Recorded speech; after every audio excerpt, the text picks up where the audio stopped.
Listen. I clicked. We are live. Sure. Hi, Coach. How are you? Hi, I am good. I was sick last week. Sorry I missed you, but I'm back and I'm better now. Yeah. I'm glad you are back, and I wish you um, good well or good health. Thank you. So we are back as usual. We usually came together in the and with our audience. So I could not go without you. Even I missed last week. you know, and yeah, we both was not there, so I apologize them for that. And assalamu alaikum warahmatullahi wabarakatuh. Dhamaan idin salaamaya meel baad joogtaan. Waxaan idin kala gelinaynaa isbuuca soo dhaafay.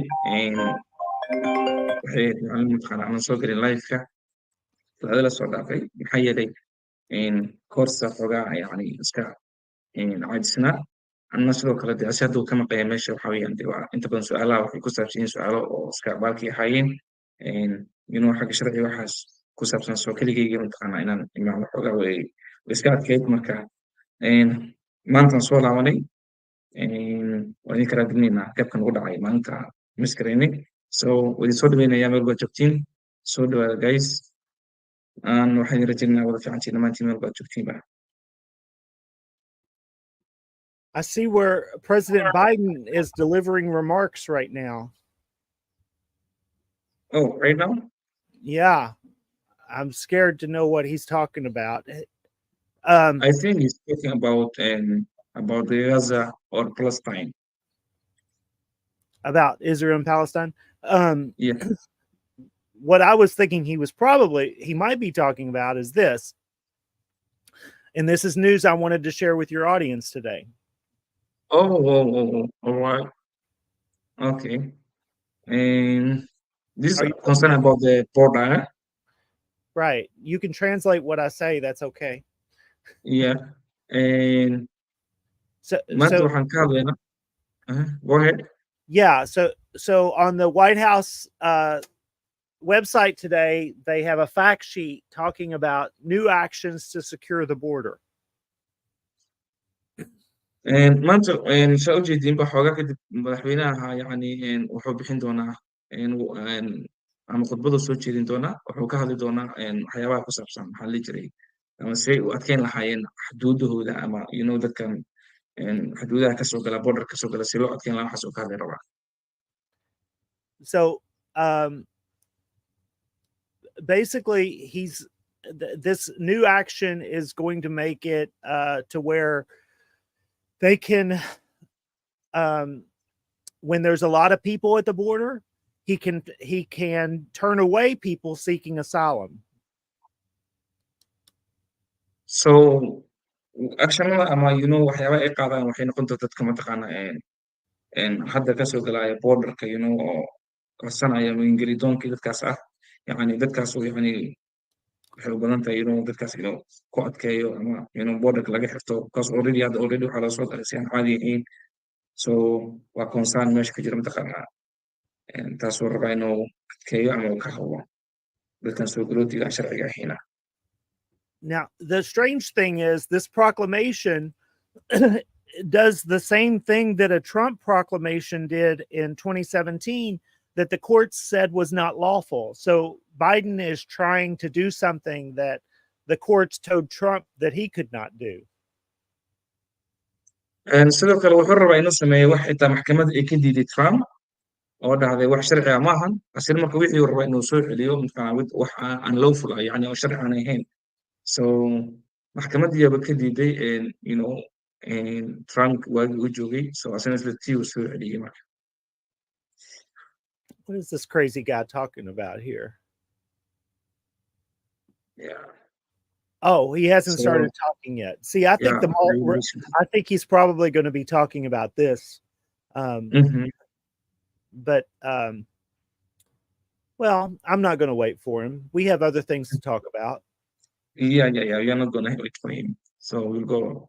Nobody wants to wait for Biden. Yeah. So we have a question already. You want to go with that? Yeah, we have one question here. I'll do the English. I want contact because of DS 5535. Please elaborate on this question. Tell me more. What do you mean?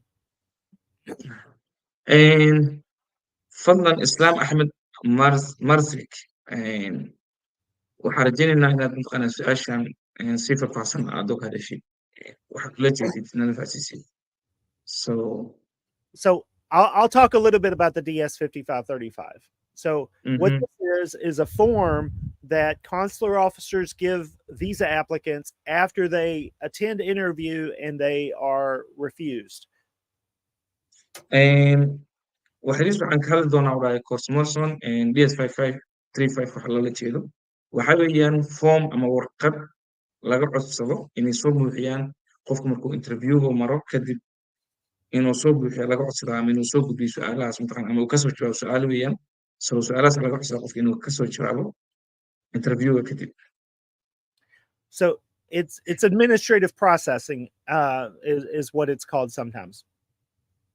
waxaa loola jeedaa administrative processing loola jeedaa mararka qaarkood taas aan u yeelaa What happens is after you give the responses to the DS 5535 form, the consular officer sends those responses to Washington, D.C. markaad ka soo jawaabtid amaad soo celisid safaaradda u soo celisid ama consulka u soo celisid jawaabaha ka soo bixisay formkan ugu dir DS5535 wuxuu sameynayaa qofkaas ama officerka ama consulka wuxuu sameynayaa wuxuu u dirayaa Washington su-aalaha lagu weydiiyey iyo jawaabahooda isla jirkooda wuxuu dirayaa Washington si mataqaanaa loo address gareeyo So in Washington, D.C., they do national security vetting based upon those responses. markay imaato Washington DC kadib waxay sameynayaan baaris xagga security-ga ah oo mataqaanaa su-aalaha ka soo jawaabtay khuseeya Sometimes that only takes a couple weeks, sometimes it takes months, and sometimes it takes up to 2 years. mararka qaarkood waxay qaadan kartaa isbuucyo mararka qaarkood waxay qaadan kartaa bil mararka qaarkood waxay qaadan kartaa 2 sano Most of the lawsuits that we do are because people are stuck waiting on the outcome after the DS 5535. inta badan lawsuudyada aan sameyno waxa weeyaan dadka ku dhegay ama ay ku adkaatay in la process gareeyo formkooda DS5535 Okay, so we have another question here. yes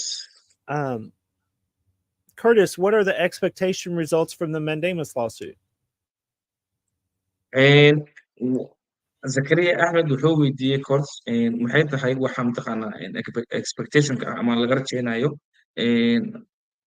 resultiga kasoo bixi karo jawaabaha kasoo bixi kara mandamus lawsuitka So there's basically two reasons to file a mandamus lawsuit. The first reason is we know you can expect this to happen. The State Department will check up on the case to make sure it is being processed correctly. laba shay noqon kartaa shayga ugu horeeya waxa weeyaan horta waa mar walba ogtahay mar haddii oo waqti inay iska qaadanayso markii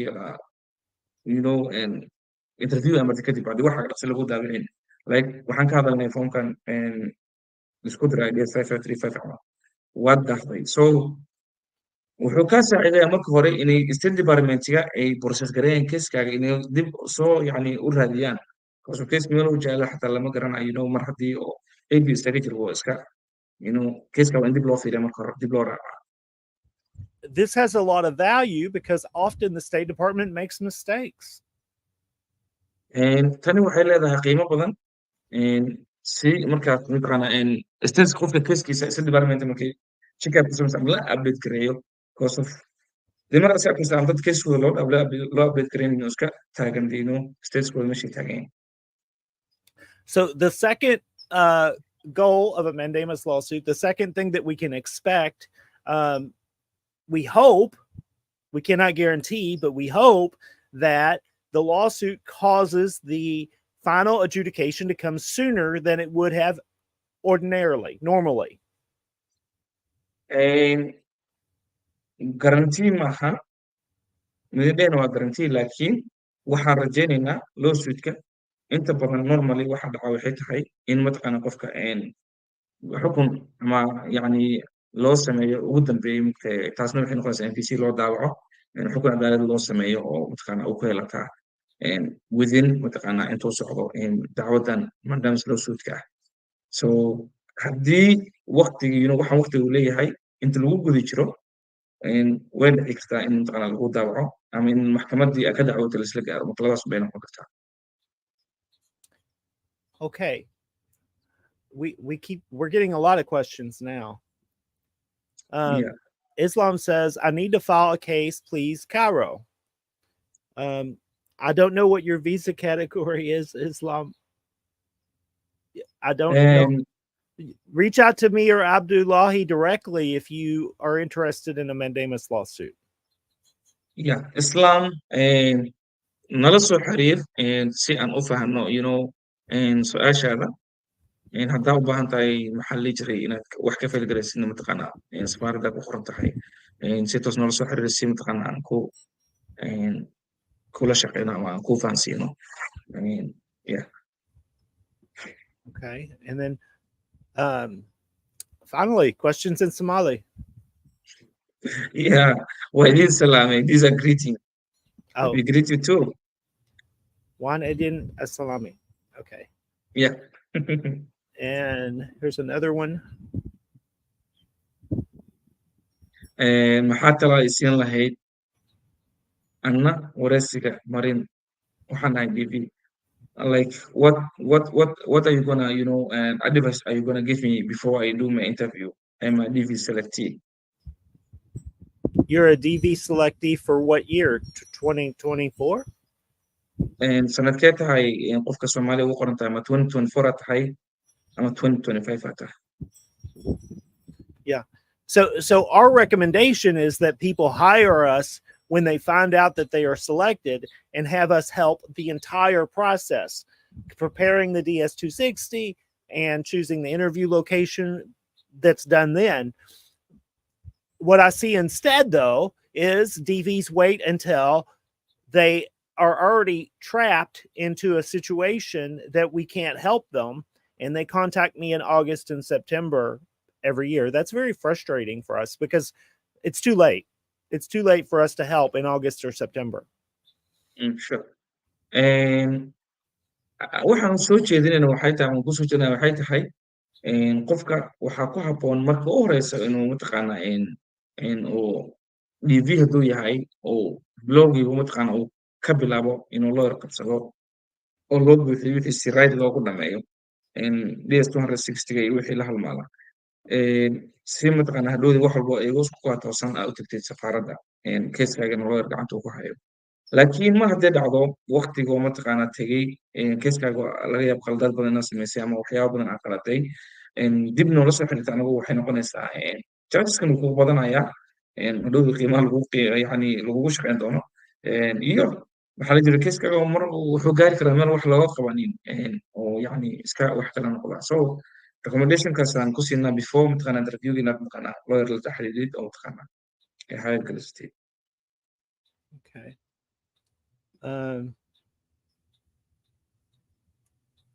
qof inta proof la dhaho passport laga qaado oo 7 month warbixin la siin maxaa keeni karo. Okay. And what about if someone had the consular officer told you are approved after the interview, like they said you are approved for your visa and after 7 months there's no even news or there's no update about the case and they just be quiet and Right. what do you think that can cause? So if the consular officer said that, they gave you misinformation because there's only two things that can happen at an interview. They can issue you a visa or you are refused. Something tells me if we check your SEAC it would say that you were refused. And they should have given you a piece of paper. So my question is, what's that piece of paper say? Can we see that piece of paper? That's very important information here. walaal consulku wuxuu ku dhahay waa proof yani taasi waxa weeyaan yani wax oo mataqaanaa qalad oo mataqaanaa uu ku sheegay weeyaan qofka marka interview ka baxay kadib warqaduu ku siin doonaa warqadii ama hadda marka ka soo qaadid aad baaratid siyaag markaa tagtid keiskaga aad baaratid updatekiisa meesha waxaa kugu qoran refused so approved lagu dhahay kii visa in lagu daabacay ahayd maaha in maxaa la jiray refuse ay kugu qornaato siyaag oo 7 months kadib so micnaheedu waxaa weeyaan warqadda waxaa kugu qoran fiiri ama inaa aragnaa muhiim ahaan leed si mataqaanaa informationkaas aan ku dhehano Okay. Oh, yep. interview me ayaa maray 220G ayaa lii geliyey waxaan u baahnaa lawyer meeqa bil ka bacdi ayaan qabsan karaa lawyer so I had my interview in May and they just put me at 220G so Okay. I just needed to hire a lawyer so when do I need to hire a lawyer what like after how many months The visa category is important here. It's important when you ask a question to give the context of your question, like as much information as possible. If you are a DV, you probably need to hire a lawyer soon because the fiscal year ends in September. If you are a family based, you should wait. muhiimaddu waxa waaye qofka markuu soo hadlayo visa categories inuu kusoo daro hadduu DV yahay ama hadduu family based uu yahay whatever it is student hadduu yahay waxyaabaha la halmaala categorigiisa ama qaybta uu ku jiro waa inuu soo sheegaa so nashaad waxaa muhiim ah inaad soo sheegtid categorygaaga 220G ku jirtaa so haddaad tahay DV lottery qofka guuleystay waxaad u baahan tahay si mataqaanaa si inaad loo qabsatid haddaad tahay qof family based ah ama qof loo dacwoonay aad tahay waxa weeyaan inaad mataqaanaa iska sugtid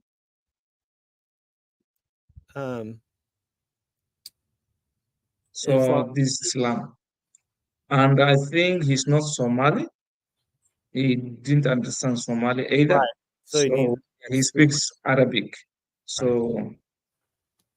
that's one of the weaknesses of our law firm. We do not have an Arabic speaker paralegal. We have an Arabic speaking attorney, but not paralegal. So we may not be the best law firm to assist you with an I-130 in that situation.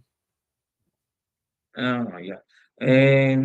Islam waa qof Soomaali maahan wuxuu ku hadlaa af Carabi ka xunnahay inuu Soomaali fahmi waayo anuguna Carabi mataqaanaa kuma hadlo ama weaknesskeena waxa weeyaan low fahmkeena u leeyahay waxa weeyaan qof Carabi ku hadlo baraleego sidii camal ah ma haysano laakiin waxaan haysanaa qof lawyer oo ku hadla af Carabi baa jira so laakiin waan ku direct gareyn karnaa qof mataqaanaa af Carabi ku hadla marka Islam please try to contact us so that we can help you Well, if Arabic is his only language, though, we probably will not be the law firm that's best for him. I would prefer him go to a law firm that has an Arabic speaker as a paralegal. Does that make sense? Yeah. hadduu yahay Islam ama haddaad tahay qof Carabi bis ku hadla waxaan kuu dhihi lahayn ama aan kusoo jeedin lahayn inaad la xiriirtid yani looyaro kala jiraan oo af Carabiga iyo waxaas mataqaanaa dee dadka ka saacida ama yaqaana ama haystaan qof af Carabi ku hadla kuwaasaa saacideyn kara soo wada af Carabi bis ku hadashid laakiin haddaad luqad kale ku dheertahay still waa ku caawin karnaayo si mataqaanaa Okay. baahidaada You want to choose another one? Hi, my case number is 88,000. I'm stage 3. It will be the visa bulletin current. This is a diversity visa selectee for, I think, fiscal year 2024, right? I think so. Yeah. wuxuu dhahay case numberkii waxa weeyaan state kun state 3 maraya so visa bulletinka ma isoo gaari doona ama kaarta ma noqon doonaa Right. So that's a high case number, and you are at a disadvantage right now. Your only two options would be August and September. That's the best you can hope for.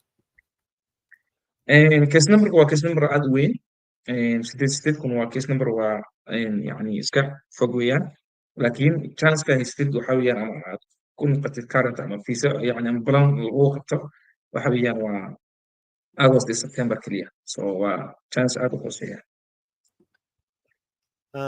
Someone says This 2024 65K. yeah, this continuous question so we had already talked about he's 2024 DV selectee so he just told us to he wants to advise before the interview and we told him everything concerned about that. Right. So we're gonna move on.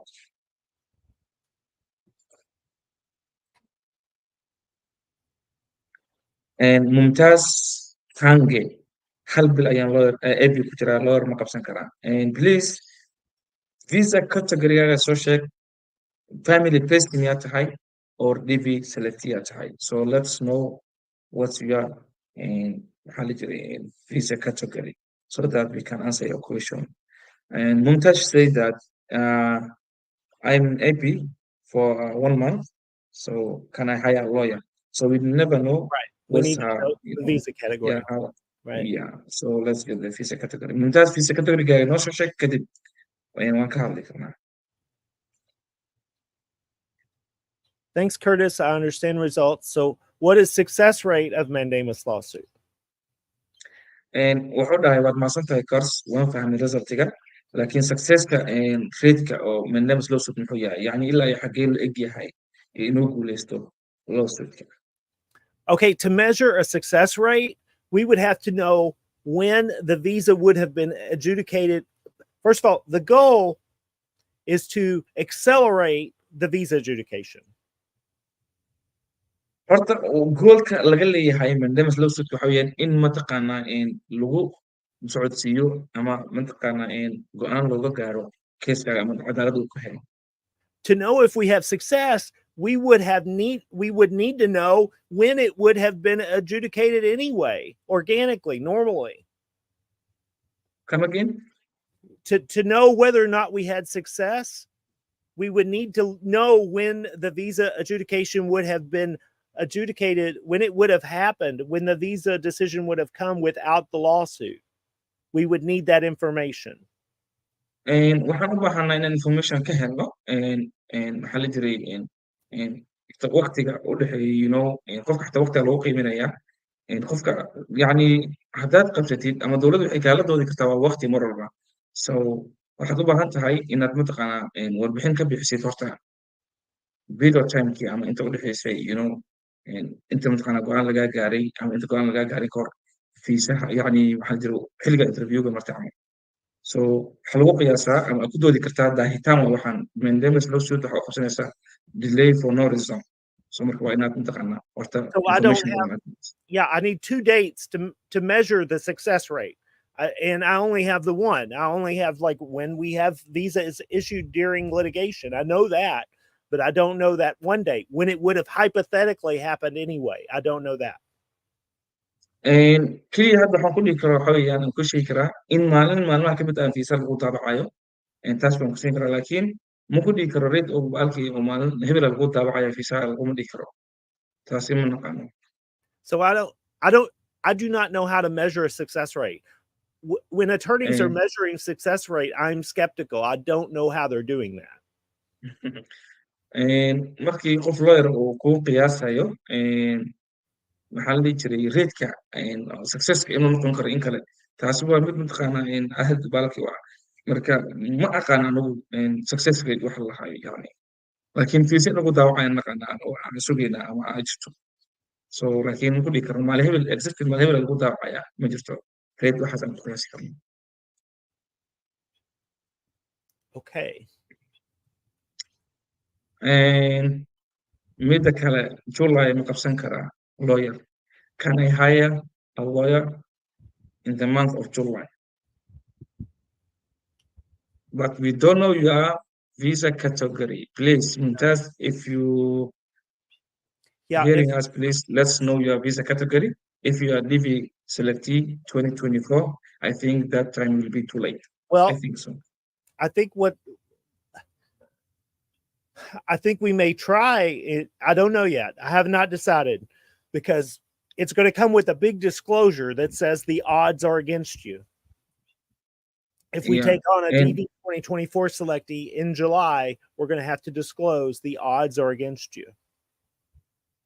haddaad tahay DV24 selectee oo July in la gaaro yacni janiska ama markii probability-ga uu ka soo horjeeda yacni makuu badno nasiibka yacni ama nasiibka waa ku heli kartaa laakiin way ka soo horjeedaan wax walba mataqaanaa suurtagalnimada ah in mataqaanaa aad ku guuleysatid maadaama slow switchka.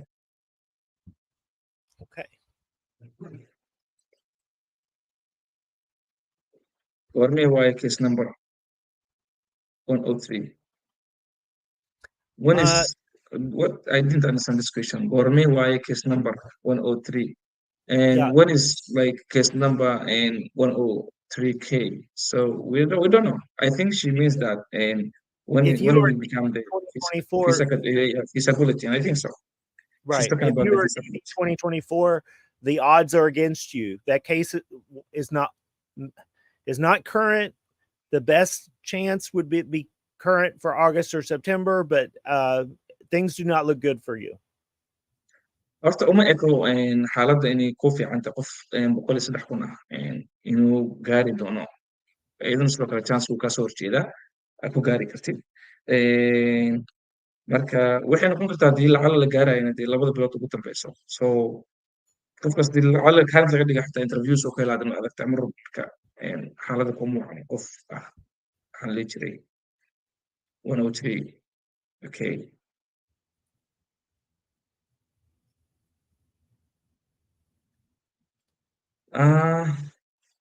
Okay. Islam said thank you. Yeah. Sounds Yeah. good. Yeah. So by the way, can we just talk about the update that they moved about the State Department that they just updated the Right. when someone wants to to relocate Right. his case or to change the interview location. I think there was an update that came out.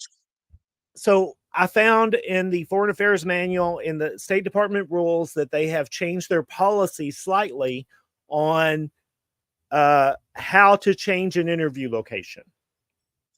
And sidoo kale maanta warbixin yaraan wadnay warbixintaas oo ah sida interviewga loo bedelayo yacni waxaa is update geliyay ama update lagu sameeyey sharciga u yaalay State Department iyo qofka inuu يعني intuu bedesho yani safaarad buu ka tagay safaarad kale inuu tago camal interview u dalbo yani ama u karadsado.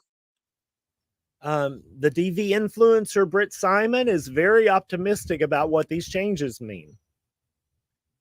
Britt Simon si fiican ugu hadlay si qurux badan uu la socdaa maxaa la jiray changeskan dhacay ama bedelkan dhacay wax badan waa laga faa'iidayaa qofkaas qof walban inuu daawadan recommendation aan soo jeedin si mataqaana qofka everything asaga hadlaa. I am hopeful, but I am more cautious. Come again? I am hopeful, but I'm more cautious. I'm not as optimistic. I think maybe things may not be as much better as he thinks. uma maleeyo siduu mataqaanaa ani uma maleeyo yani gaar ahaan ani ahaanteeda loo ahaantiisa soo asuu u hadlay ama asuu uga fikira ama ila tahay. That's all I really want to say on that because it's too soon to know what it means because we're still using it's just now going into effect and we haven't really seen the outcomes yet. weli ma ogin si fiican ma ogin waana xili horay in mataqaanaa hadda soo uga hadlay Britt Simon ay tahay si mataqaanaa aan la dhihi karin ama loo qaadan karin saas leenahay asuu is leeyahay coach Morrison laakiin waa information fiican qof walba inuu soo daawadana jeen lahaa arrintaas ku saabsan interviewga bedelitaankiisa waxaas update ka sira imaado laakiin ani ahaan xoogaa waxa weeyaan weli ma qaadan karno xaalad bahashiya. Abdullahi, I'm sorry. I'm going to have to end early today. My battery's going low, but there's noise in the house, so I can't do the show in the house. So I'm going to have to end this show early, but next show we'll go a little bit longer, okay? Sure. Sidoo kale waa u jeedii maanta xafiiskiisa ma joogo course wuxuu codsanayaa in showga dhaqsi aan dhamayno su-aalo badanna waa haysanaa so xoogaa buuq yarna mataqaanaa dariskiisa hadduu ka maqlayaa so wuxuu dhahay inaan soo gaabnaa jeclaan lahaa showgan aan wadno hadda so meeshaana ku joojin doonaa si mataqaanaa u tixgelino codsigiisa so showga xigaa mataqaanaa dheerayn doonaa insha allah hadii la yidhaah dadka su-aalaha soo gudbisaday waxaan leenahay sorry next time insha allah idinkaga soo jawaabi doonaa hadii la yidhaah Thank so you very much. si personal la soo xiriira Twitter Telegram maxaa la jiray nambaradeenna sidoo kale shaashadii ku qoran yihiin waa ujeedin cause Morrison soo xiriiri kartiin so please contact us if you need more information. Thank you. We thank you all. Salam.